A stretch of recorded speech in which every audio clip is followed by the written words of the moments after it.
இந்தியின் மாபெரும் இலக்கியவாதி சாது கபீர் எனும் நிகழ்ச்சியின் மூலமாக கபீரின் ஆளுமை மற்றும் அவர்தம் படைப்புகள் பற்றிய விவரங்களை உங்களுக்கு தெரிவிப்பதே எங்கள் நோக்கம். நிகழ்ச்சியில் சுவையூட்டுவதற்காக குறிப்பாக அவரது ஆரம்பகால வாழ்க்கை பற்றிய நிகழ்ச்சியில் சில இடங்களில் கற்பனையும் கையாளப்பட்டிருக்கிறது என்பது இங்கு குறிப்பிடற்குரியது. இந்நிகழ்ச்சியில் கபீரின் ஆளுமை படைப்புகள், அக்காலத்திய பல்வேறு சூழ்நிலைகள், அவரது வாழ்க்கை சித்தாந்தம் மற்றும் கபீர் மார்க்கத்தை பற்றிய விவரங்கள் சுருக்கமாக கொடுக்கப்பட்டுள்ளன.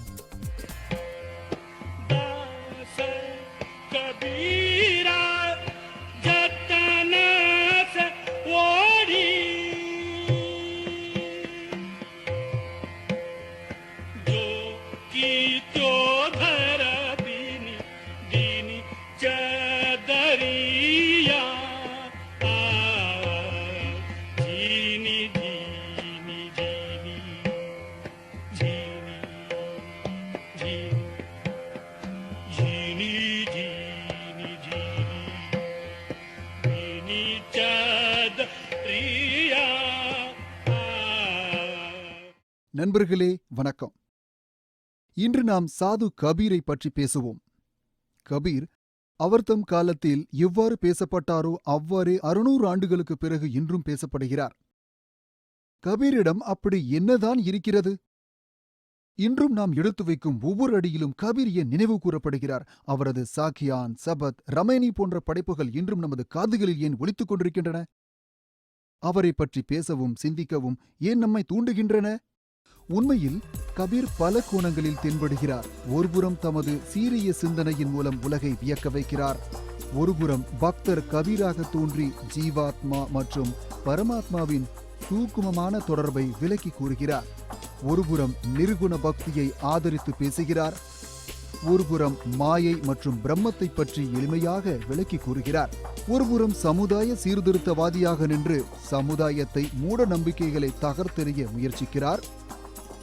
ஒருபுறம் நையாண்டி இலக்கியவாதியாகி சமுதாயத்தில் காணப்படும் தீய பழக்க வழக்கங்களையும் குருட்டு நம்பிக்கைகளையும் மோசமாக சாடுகிறார். ஒருபுறம் மனித நேயமிக்கவராக காணப்படுகிறார். எளிமை, அச்சமின்மை, ஆசையின்மை நிரம்பிய அவரது ஆளுமை அனைவரையும் கவர்கிறது. ஒருபுறம் மனிதரையும் ஊக்குவிக்கிறது. போத்தி படுபடு ஜகமுவா பண்டித் பயானா கோயே டாய் ஆக்கர் பிரேமகா படே சோ பண்டித்து ஹோய். கபீர் தமது சாக்கி எனும் பாடல்களில் வாழ்க்கையின் ரகசியங்களை தெள்ளத் தெளிவாக கூற முயற்சிக்கிறார் என்றால், இந்திய இலக்கிய வரலாற்று ஆசிரியர்கள் அவரது பிறப்பு பற்றிய சிக்கலை அவிழ்க்க முயற்சிக்கின்றனர். கபீரின் பிறப்பு பற்றிய வதந்திகள் ஏராளம். கபீர் விக்ரம சகாப்தம் 1455 காசியில் பிறந்தார் என்று கூறப்படுகிறது. அவர் ஒரு விதவை பிராமண பெண்மணியின் மகனாக பிறந்தார் என்றும், ஊர்பழிக்கு அஞ்சி தாயார் அவரை லெஹர்தராய் எனும் குலக்கரையில் விட்டுவிட்டு சென்று விட்டார் என்றும் கூறப்படுகிறது.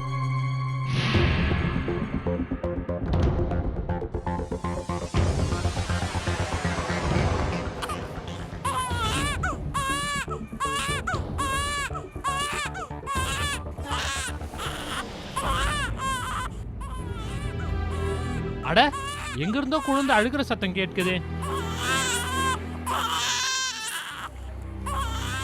அட, லஹர்தாரா குளத்திற்கு அருகில் இருந்து கேட்கிறது. போய் பார்க்கிறேன்.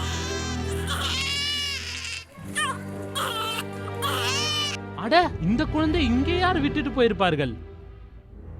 யாராவது பெண்மணி படுக்க வைத்து விட்டு குளிக்க போயிருக்கலாம். ஆனால் இங்கு ஒருவரையும் காணவில்லையே.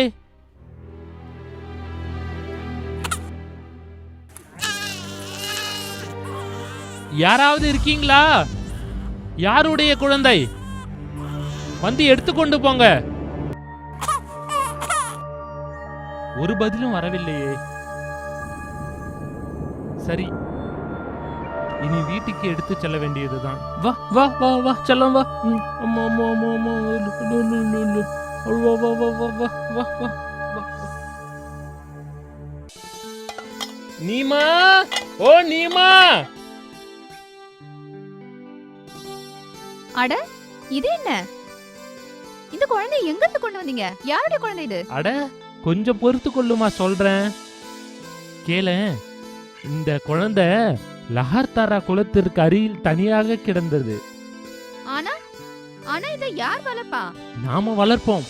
இந்த ஆசையான குழந்தைய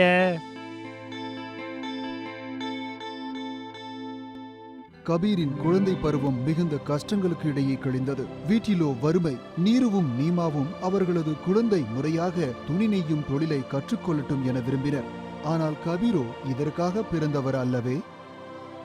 அவரோ இளம் வயதிலேயே உலக பந்தங்களை ஒதுக்கத் தொடங்கினார்.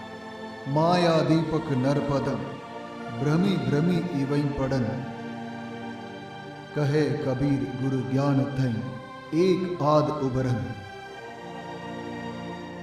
குரு இல்லாமல் ஒரு கதி இல்லை என்பதை அவர் உணர்ந்தார். கபீர் குருவை தேடி அலைந்தார். சில அறிஞர்கள் அவரை ஷேக் ஹகியின் சீடர் என்கின்றனர். சிலர் குரு ராமானந்தரின் சீடர் என்கின்றனர். ராமானந்தர் அப்போது மாபெரும் மகானாக விளங்கினார். அவரிடம் சென்று கபீர் தம்மை சீடனாக ஏற்றுக்கொள்ள வேண்டினார். ராமானந்தர் அவரை சீடனாக ஏற்றுக்கொள்ள மறுத்துவிட்டார். ஆனால் கபீரோ தம் எண்ணத்தில் உறுதியாக இருந்தார். அவர் ஒரு உபாயத்தை கையாண்டார். ராமானந்தர் தினமும் அதிகாலை கங்கையில் நீராடச் செல்வது வழக்கம்.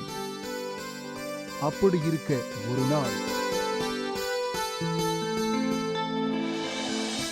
ராம்ராம்க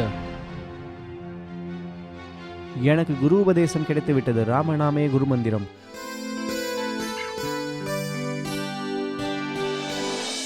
இதன் பின்னர் கபீர் பக்தியில் முழுமையாக திளைக்கலானார். அவர் நாள் முழுவதும் துணி நெய்து வந்தார். மாலை ஆனதும் சத் சங்கத்தில் ஈடுபட்டு வந்தார். மெல்ல மெல்ல அவரது பெயர் பிற பகுதிகளிலும் பரவ ஆரம்பித்தது. ஆனால் கபீரின் தாயார் இதனை விரும்பவில்லை. கபீர் வீடு வாசலை துறந்து துறவியாக போய்விடக் கூடாதே என்று அவர் அஞ்சினார். எனவே லூயி என்ற பெண்ணை அவருக்கு மணமுடித்தார். கபீருக்கு கமால், கமாலி என்ற புதல்வனும் புதல்வியும் தோன்றினர். ஆனால் கபீர் இல்லறத்தில் இருந்தாலும் அவரது மனம் முழுமையாக இல்லறத்தில் ஈடுபட்டிருக்கவில்லை. இல்லற சுகம், மாயை, மோகம் ஆகிய அனைத்தும் அவரை கட்டிப்போட முயற்சித்தாலும் அவர் அனைத்து பந்தங்களில் இருந்தும் விலகியே இருந்து வந்தார். மேலும் பஜனை மற்றும் கீர்த்தனைகளில் மட்டுமே ஈடுபட்டு வந்தார். அவரை பின்பற்றியவர்கள் அவரது பாடல்களை மனமுருக பாடி வந்தனர். मन लाग्यो मेरो यार फकीरी में, जो सुख पाऊं राम भजन में, सो सुख नाही अमीरी में। मन लाग्यो मेरो यार फकीरी में, साहिब मिले सबूरी में। मन लाग्यो मेरो यार फकीरी में। சாது கபீர் தமது பிரசங்கத்தின் மூலம் நிரந்தரமாக மக்களை மிகவும் கவர்ந்தார். ஆத்மா பரமாத்மா பற்றி மிக எளிமையாக பிரசங்கங்கள் செய்து வந்தார். கபீர் சமுதாயத்தில் காணப்பட்ட ஏற்றத்தாழ்வுகளையும் மூட நம்பிக்கைகளையும் வன்மையாக கண்டித்தார். இந்து முஸ்லிம்களிடையே வழக்கத்தில் இருந்த தீய பழக்க வழக்கங்களை கண்டித்ததுடன் இருவரின் ஒற்றுமைக்காகவும் பாடுபட்டார். अरे इन दोन राह न पाई। கபீரின் இந்த பிடிவாதத்தை கண்ட சிலர் அவரை எதிர்க்கலானார்கள். அப்போதைய முகலாய அரசர் சிக்கந்தர் லோதி அவரை ஒழிக்க முயற்சி செய்தார். ஆனால் அவரை அசைக்க கூட முடியவில்லை. அவர் தனது கடமையை செய்து கொண்டே முன்னேறினார். அவர் சென்ற இந்த பாதையில் குரு ரைதாஸ், பீபா, தன்னா போன்ற பல சாதுக்கள் அவரோடு இணைந்தனர். கபீர் மாபெரும் சீர்திருத்தவாதியாக விளங்கினார். அவர் இயற்றிய குறள்கள் மற்றும் பாடல்கள் மூலம் அவரது சிந்தனைகள் எங்கும் பரவின. அவரது சீடர்களின் எண்ணிக்கை நாளுக்கு நாள் அதிகரித்தது. அவரது சீடர்களில் இந்துக்களும் இருந்தனர், முஸ்லிம்களும் இருந்தனர். அவர் தமது சீடர்களுக்கு நிர்குண பிரம்மத்தை உபாசிக்கும் வழிமுறைகளை காட்டினார். அவரது சிந்தனைகளை அடிப்படையாக கொண்டு அவரது சீடர்கள் கபீர் மார்க்கத்தையும் கபீர் மடங்களையும் நிறுவினர். அவற்றில் வாரணாசியில் கபீர் சௌராஹாவில் உள்ள கபீர் மடம் மிகவும் முக்கியமானது. இந்தியாவை தவிர வெளிநாடுகளில் வசிக்கும் மக்களில் கபீரை பின்பற்றுபவர்களும் இருக்கின்றனர். இந்த இடத்திலிருந்துதான் கபீர்தாஸ் பக்தி புரட்சிக்கு வித்திட்டார். கபீர் காட்டிய வழியும் கபீரின் பரம்பரையும் ஞான மார்க்கம் எனப்படுகிறது. ஞானம் என்றால் என்ன? அதனை கபீர்தாசர் ஆத்ம ஞானம், அதாவது ஆத்மாவை அறியும் அறிவு என்றார். அது எல்லையற்றது, பரந்தது, சூக்குமமானது, நிலையானது. இந்த ஞானம் அழிவற்றது. அடிப்படையில் கபீர்தாசர் ஆத்மவாதி சாதுவாவார். அவர் ஆத்மாவை உணர்ந்து ஆத்மாவை அறிந்து இந்த ஆத்ம ஞானத்தை பெற்றார். நண்பர்களே, இந்தி இலக்கியத்தின் பக்தி காலம் பொற்காலம் எனப்படுகிறது என்பது நீங்கள் அறிந்தது. பொற்காலமான இந்த பக்தி காலத்தில் ஞான மார்க்க வழி காட்டுதல் மூலம் ஞான மார்க்க பக்திக்கு அடிக்கோலிய நிர்குண சாது சிரோன்மணி கபீர் அவர்கள் அக்காலத்தில் நாலாபுரமும் பரவி கிடந்த அறியாமை எனும் இருளை அகற்றி மக்களிடையே விழிப்புணர்வை ஏற்படுத்தினார்.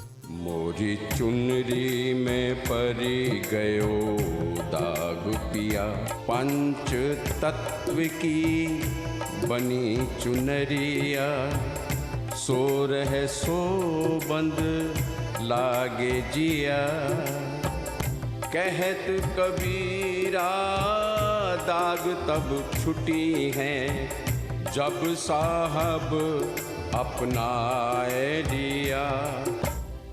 கபீரின் சிந்தனை உலக நன்மையை உள்ளடக்கியது. அறிஞர்கள் அதனை மனிதநேய சிந்தனை என்றனர். சமுதாய முன்னேற்றத்திற்கு தேவையான சிந்தனைகளை கூறி அவற்றை பின்பற்றுமாறு கபீர் வலியுறுத்தினார். துன்பத்தில் உழன்று கிடந்த மக்கள் ஆத்ம பரிசோதனை, ஆத்ம ஒழுக்கம், ஆத்ம ஞானம் மற்றும் ஆத்ம கௌரவம் பெற தூண்டுதலாக இருக்கும் ஞான மார்க்கத்தை கபீர்தாசர் அருளினார். बुरा जो देखन में चला, बुरा ना मिलया को, जब दिल खोजा आपना, मुझसा बुरा न को. சாது கபீர் வருங்காலம் உரைக்கும் ஒரு புரட்சி கவிஞர். அவரது பாடல்கள் சமுதாய சிந்தனைகளில் இருந்து தோன்றியவை. காகிதத்தில் எழுதப்பட்டதை விட கண்களால் கண்டு உணர்வதையே ஆதாரம் என கருதியவர் அவர். அவரது காவியங்கள் அனுபவம் எனும் அடித்தளத்தில் நிலைத்தவை. के ही समझाओ सब जग अंधा, एक दुई होए उन्हें समझाओ, सब ही भुलाने पेट के धंधा, सब ही भुलाने पेट के धंधा. कहे कबीर सुनो भाई साधो, जाए लिंगोटी झारी के बंदा, जाए लिंगोटी झारी के बंदा. சாது கபீர் இயற்றிய பாடல்களின் தொகுப்பு பீஜக் எனப்படுகிறது. பீஜக்கில் தொகுக்கப்பட்டுள்ள பாடல்களை வெவ்வேறு அறிஞர்கள் வெவ்வேறு தலைப்புகளில் பதிப்பித்திருக்கின்றனர். உதாரணத்திற்கு கபீர் கிரந்தாவலி, கபீர் வாணி, கபீர் சாக்கி முதலியவை. பீஜக்கில் 3 பிரிவுகள் உள்ளன: சாக்கி, சபத் மற்றும் ரமைனி. வடமொழி சொல்லான சாட்சி என்பது இங்கு சாக்கி எனப்பட்டது. சாதுக்கள் எந்த விஷயங்களை தங்கள் வாழ்க்கையில் அறிந்து உணர்ந்து ஆதாரபூர்வமாக நிரூபித்தனரோ அதுவே சாக்கி எனப்பட்டது. சாது கபீரின் இந்த படைப்புகள் பெரும்பாலும் குரல் வெண்பாவில் அமைந்துள்ளன. साखी आखी ज्ञान की समझ देखी मन माही, बिन साखी संसार का झगड़ा छूटत नाही. இந்த சாக்கிகளில் வாழ்க்கையின் நடைமுறைகள் மற்றும் அறநெறிகள் நிரூபணங்களாக கொடுக்கப்பட்டுள்ளன. बड़ा हुआ तो क्या हुआ, जैसे पेड़ खजूर, पंथी को छाया नहीं, फल लागे अति दूर. சபத் அல்லது பது இசையுடன் பாடக்கூடியவை. இவற்றில் ஆத்ம ஞானம் மற்றும் பக்தி பாவம் நிறைந்துள்ளது.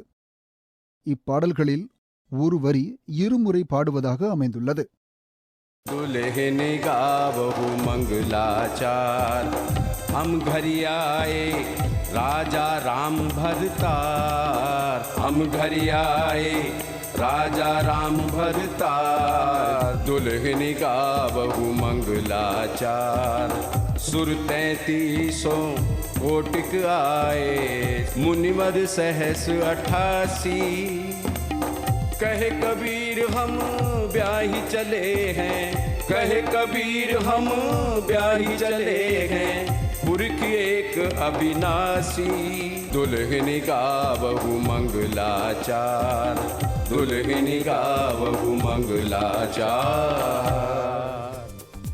ரமைனி என்பது நிர்குண பிரம்மத்தை போற்றி துதிப்பதற்கும் உபதேசங்கள் வழங்குவதற்கும் அல்லது உலக நன்மையை கருதி இயற்றப்பட்ட பாடல்களாகும். கபீர் பீஜக்கில் சுமார் 84 ரமைனிகள் உள்ளன. இவை அனைத்தும் பெரும்பாலும் விரஜ மொழியில் இயற்றப்பட்டவையாகும். வாருங்கள் கபீரின் ஒரு ரமைனியை கேட்போம். अद्भुत पंथ बरन नहीं जाई, भूले राम भूली दुनियाई। जो चेतहु तो चेतहु रे भाई, नहीं तो जीव ही जम ले जाई, नहीं तो जीव ही जम ले जाई। संशय सावज बसे शरीरा, तिन खायो अब बेढल हीरा। शब्द न माने कथई ज्ञाना, ताते जम दियो है थाना, ताते जम दियो है थाना। சாது கபீர் மிகச் சிக்கலான விஷயங்களையும் எளிமையாக கூறி பாமர மக்களின் கவனத்தை ஈர்த்து அவர்களிடம் விழிப்புணர்ச்சியை ஏற்படுத்தினார். சூக்குமமான ரகசியங்களை வெளிப்படுத்துவதற்கு நேர்மறையான பொருள் தரும் ஒரு நடையை கையாண்டார். एक अचंभा देखा रे भाई, ठाड़ा सिंह चरावे गाई। एक अचंभा देखा रे भाई, ठाड़ा सिंह चरावे गाई। पहले कूद पीछे भई माई, चेला के गुर लागे पाई। जल को मछली तरवर ब्याही, पकड़ी पिलाई मुर्गे खाई। एक अचंभा देखा रे भाई, ठाड़ा सिंह चरावे गाई। एक अचंभा देखा रे भाई, ठाड़ा सिंह चरावे गाई। இதன் சூக்கும பொருளாவது, சிங்கம் எனும் ஞானி ஜீவாத்மாவானது பசு எனும் இந்திரியங்களை பற்றற்ற நிலையில் விஷயங்களில் ஈடுபடச் செய்கிறது. முதலில் ஞானம் எனும் மகன் பிறந்தான், அதன் பின்னர் பக்தி எனும் அன்னை பிறந்தாள். உபதேச வார்த்தைகள் எனும் குரு ஜீவன் எனும் சீடனின் பாதங்களை பற்றுகிறது. குண்டிலினி எனும் மீன் சுழுமுனை எனும் விருட்சத்தின் சூனிய சிகரத்தை அடைந்து ஞானம் மற்றும் ஆனந்தம் எனும் புதல்வர்களை பெற்றெடுத்தது. சேவல் எனும் ஞானி ஜீவன் மாயை எனும் பூனையை விழுங்கிவிட்டது. பரம்பொருளை பற்றி அறிந்து கொள்ள வேண்டும் என்ற ஆர்வம் கபீரிடம் மிக அதிகம். அவர் அந்த பரம்பொருளை மிகவும் நெருக்கமாக நேசிக்கிறார். அத்தெய்வீக பரம்பொருளில் மூழ்கி அவர் பேரானந்தத்தை அனுபவிக்கிறார். கபீர் அந்த அனுபவத்தை வெளி உலகிற்கு வெளிப்படுத்த உலகியல் மொழியை தவிர்த்து பிம்பங்களின் மூலம் புரிய வைக்கிறார். பாமர மக்களுக்கு இவை ஒரு இரகசிய பக்தி மார்க்கமாக தெரிகிறது. கபீரின் பக்தி யோகத்தின் மூலம் பெறப்படுகின்ற அகநோக்கு சாதனையை கொண்டது.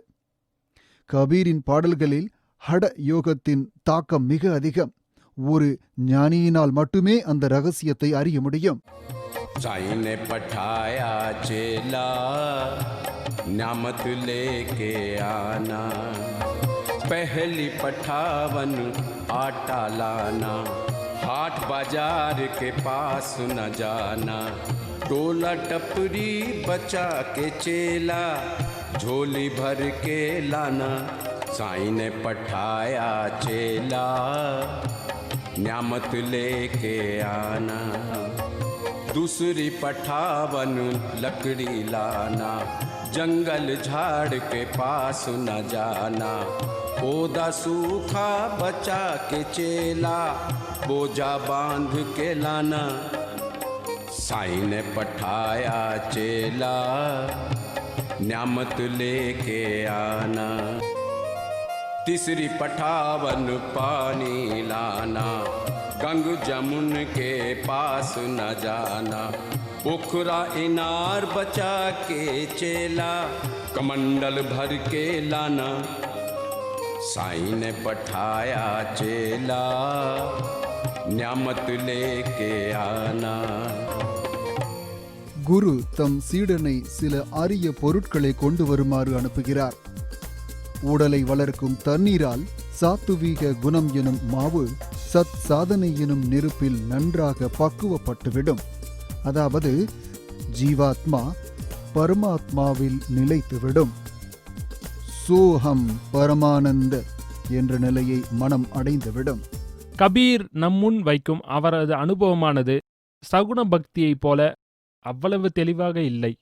அது நிர்குண பிரம்மத்தை உபாசிக்கும் மார்க்கமாகும். கபீர் நிர்குண பிரம்மத்தை உபாசித்து உணர்வு பூர்வமாக அவர் பெற்ற அனுபவத்தை வர்ணித்து கூறியிருக்கிறார். அதை நாம் ரகசியவாத் என்கிறோம்.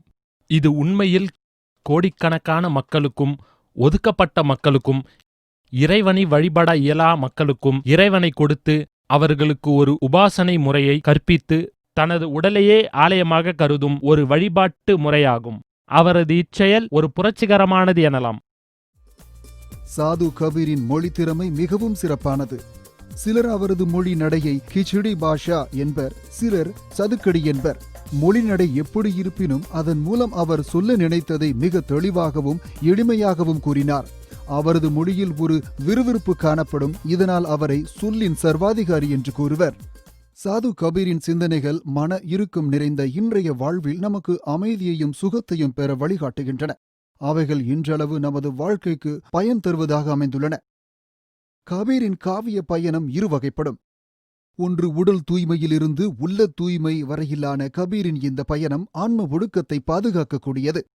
இரண்டாவது பயணம் சாது கபீர் புற உலகில் காணப்படும் ஏற்றத்தாழ்வுகளைப் பற்றி எவ்வித அச்சமும் இன்றி விமர்சித்ததாகும். ஆடம்பரம், மூடநம்பிக்கை, உயிர்பலி ஆகியவற்றிற்கு எதிராக மக்கள் மனதில் விழிப்புணர்ச்சியை ஏற்படுத்தியது.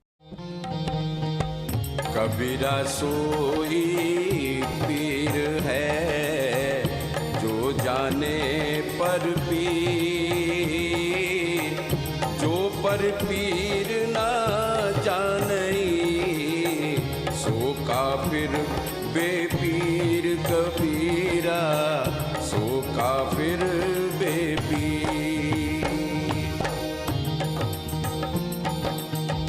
साच बराबर कप नहीं, झूठ बराबर पाप। जाके हृदय साच है ताके हृदय आप। कबीरा ताके हृदय आप।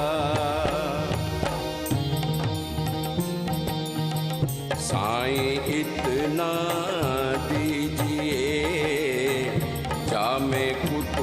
समाए मैं भी भूखा ना रहूं, साधु न भूखा जाए। कबीरा साधु न भूखा जाए। चलती चाकी देख के दिया कबीरा रो।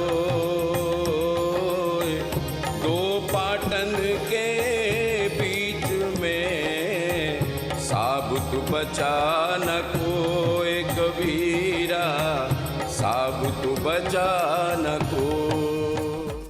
இவ்வுலகம் நிலையற்றது. எனவே வாழ்க்கையில் முக்தி பெறுவதற்கான ஞான மார்க்கத்தை கபீர் அருளினார். रहना नहीं देश बिराना है, यह संसार कागज की पुड़िया। बूंद पड़े भूल जाना है, कहत कबीर सुनो भाई साधो। सद्गुरु नाम ठिकाना है, रहना नहीं देश बिराना है। बिराना देश बिराना है। குரு மகிமையை பற்றி கபீர் அடிக்கடி பேசுகிறார். இறைவனை அடையும் வழியை குருதான் கூறுகிறார். எனவே குருவை இறைவனை விட உயர்ந்தவராக கூறுகிறார். सद्गुरु की महिमा अनंत, अनंत किया उपकार। लोचन अनंत उघाड़िया, अनंत दिखावण हार। अनंत दिखावण हार। கபீர் எளிமையான் சாதனையை போற்றுகிறார். மனதை சாதனையில் ஈடுபடுத்தி வைக்க வேண்டியது அவசியம். மனதை ஒருநிலைப்படுத்துவதற்கு சமாதி நிலையை வற்புறுத்துகிறார். साधो सहज समाधि भली, गुरु प्रताप जा दिन तय जागी, दिन दिन अधिक चली। साधो सहज समाधि भली, गुरु प्रताप जा दिन तय जागी, दिन दिन अधिक चली। கபீரின் பாடல்களில் நாதம், பிந்து, அவது, குண்டலி, ஷட்சக்கரம், பேதன், இங்கலை, பிங்கலை, சுடுமுனை, சுருதி, நிருதி, சமாதி போன்ற சொற்கள் அடிக்கடி இடம்பெறுகின்றன. கபீரின் இலக்கியம் ஒற்றுமை மற்றும் மத நல்லுணர்வை போதிக்கிறது. கபீர் கடவுள் ஒருவரே என்பதை வலியுறுத்துகிறார். அவர் நிர்குண பிரம்மத்தை வழிபடும் எளிய மார்க்கத்தை கற்பித்தார். ஆன்ம ஒழுக்கம்தான் மனிதனை துன்பத்தில் இருந்து காப்பாற்றும். ஆன்ம ஒழுக்கம்தான் அனைவரையும் சமமாக பாவிக்க தூண்டும் என்பது கபீரின் கருத்தாக இருந்தது. कबीरा खड़ा बाजार में, सबकी मांगे खैर, ना कहूँ से दोस्ती, ना कहूँ से बैर, कबीरा ना कहूँ से बैर। கபீரின் பாடல்களில் கேலியும் கிண்டலும் நிறைந்திருக்கும். அவர் செய்யும் கேலியும் கிண்டலும் சாதாரணமாக இருக்கலாம், மிகவும் கடுமையாக இருக்கும். சுதந்திரமாக சிந்திக்க வேண்டும் என்பது அவரது விருப்பம். வாழ்க்கையில் எளிமையாகவும் இயல்பாகவும் இருக்க வலியுறுத்தினார்.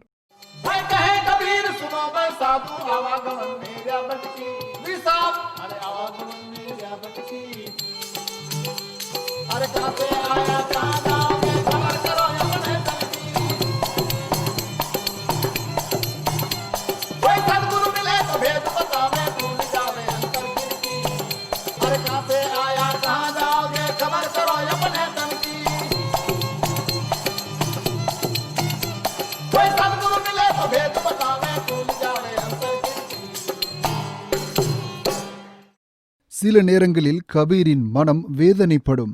உலகில் எதுவுமே நிலையானதல்ல என கருதுவார். பிறகு லோபமும் பேராசையும் ஏன்? பொறாமையும் துவேஷமும் ஏன்? साधो ये मुर्दों का गान, पीर मरे पैगंबर मरी है जिंदा जोगी, राजा मरी है प्रजा मरी है वैद और रोगी। साधो ये मुर्दों का गान। கபீரின் கவிதைகள் ஆளுமையின் வெளிப்பாடுகளாகும். ஜாதியில் நெசவாளி எனும் கொள்கையில் வைராகியம் உள்ளவன் என்று அவர் அடிக்கடி கூறுகிறார். இதை புரிந்து கொள்ள வேண்டியது அவசியம். அக்காலத்தில் நெசவு தொழில் செய்பவர்களைப் பற்றிய தாழ்வான கருத்து இருந்து வந்தது. கபீர் அதை கண்டித்தார். நான் அறிவு படைத்தவன், மேலும் பக்தியின் மூலம் இந்த பவசாகரத்தை கடக்க வந்தவன் என்றார். இது அவர் தனிப்பட்ட திறனாகும்.